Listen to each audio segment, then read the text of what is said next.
Peace, fam. It's Divine Understanding, born a la hollering at you in the wilderness of North America. We're gonna go back to February 20th, 1934. That's just that 120 shit, you know. It comes up like that. You feeling me?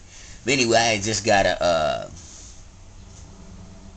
link, I guess. Somebody was talking to me and they was saying something to the effect that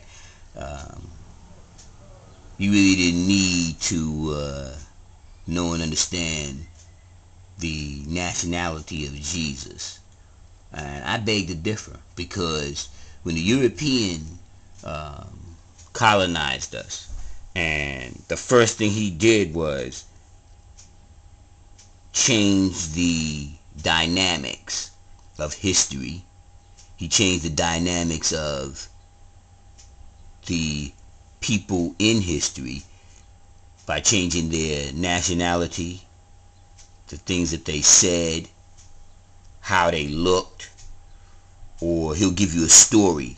He'll tell you the story of this great man and how he had parables and how he did a lot of miracles and how he helped the people and what he called himself and the arguments that he as a Hebrew had with the Jews.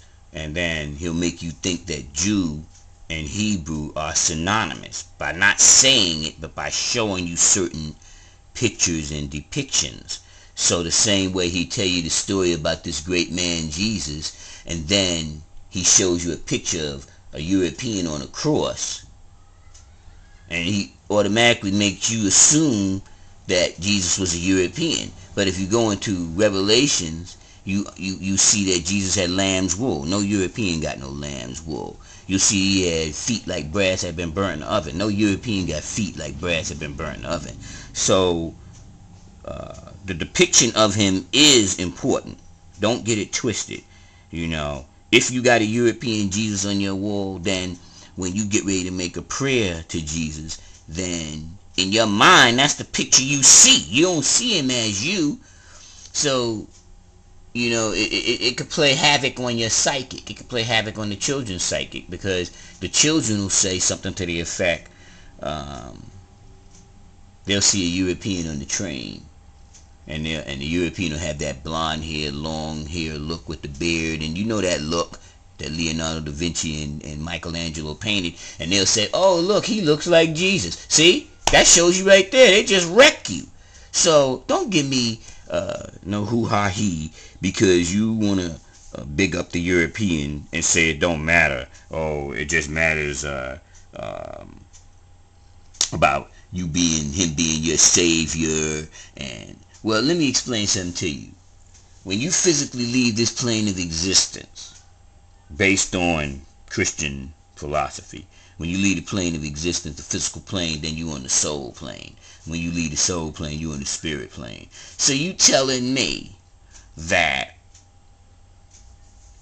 you want to have a concept of your Lord and Savior being a European, or you want to have a concept of your Lord and Savior being Asiatic?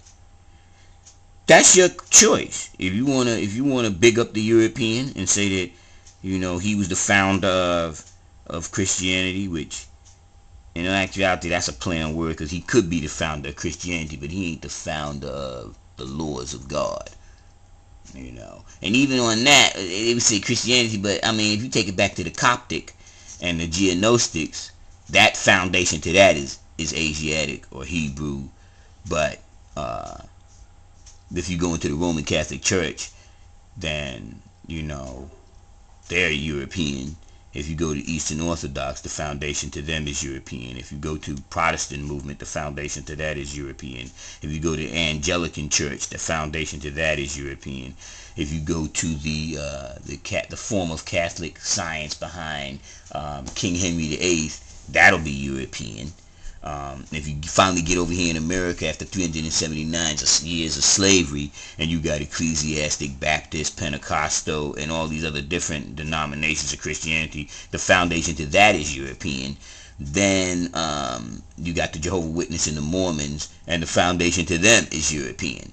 So on that note alone, after 379 years of slavery and not being able to read, write, and separated from your family, and being taught by the European what is right, what is wrong, what is indifferent, giving you his principles, his morals. Not only his principles and his morals, but his way and his outlook on how you see things, and then making you think that your natural beauty is ugly, and that your natural beauty is contrary to what is beautiful, because the concept of beauty today is based on the Eurocentric concept of what beauty is, not Afro, for lack of a better word, not an Afrocentric concept of what beauty is. Actually, it should be black concept, if for lack of a better word, so-called black people. But that's so everybody can understand where I'm coming from.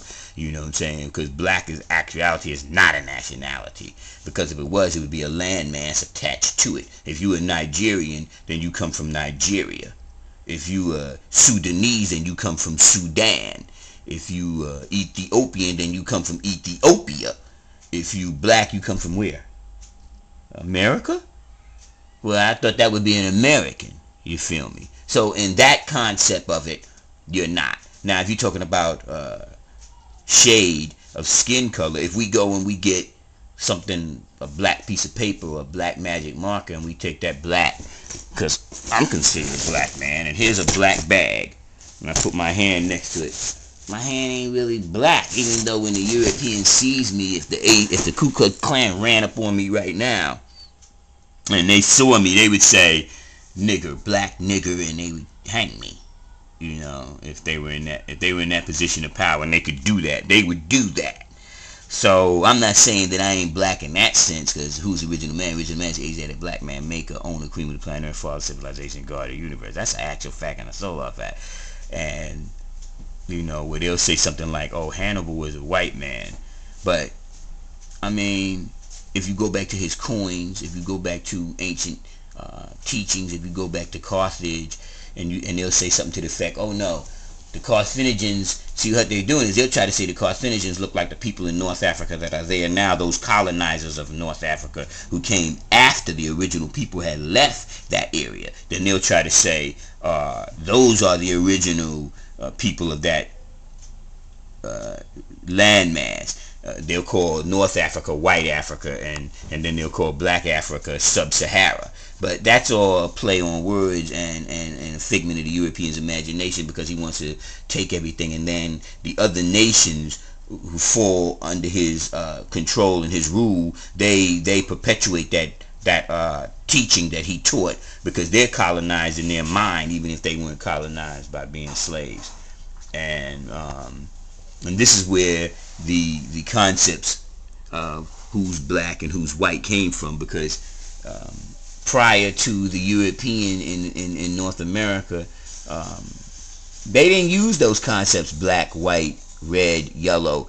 They called you by your tribe or your culture or your creed. You know, usually it was dealing with tribal names, like what tribe are you from? You know, I'm from the tribe. That's why the prophet said, you know, like there's only Europeans and Asiatics on the planet Earth, or Elijah said the God tribe of Shabazz, or you know, there's the different tribes in Africa. There are tribal names of different tribes in America. The Native American tribes and the South American tribes. These was tribes, and they were clans, and they were nationalities of dealing with people, not the concept that the European gave you.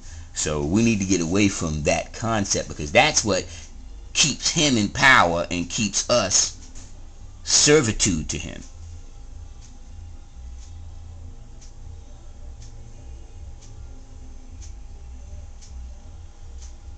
With that, I'm gonna say peace. I just want y'all to look at a couple of these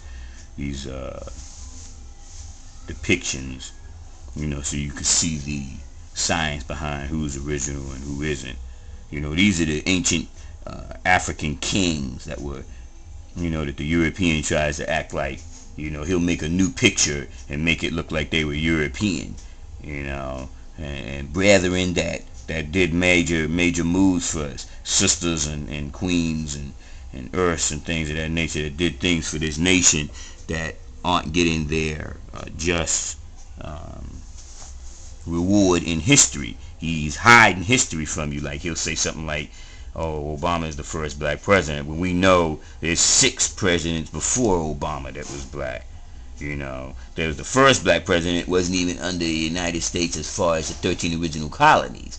You know, you can look. There's a tape on. There's a video on that. Brothers, a lot of brothers have put out videos on John Hanson, and you know, things like that. That's what I be talking about. That there he is, Hannibal. That's what I was looking for. That's Hannibal right there. That's what Hannibal looked like. And there's Harriet Tubman. You feel me? So with that, I'm gonna say peace. My name Divine Understanding, born of law.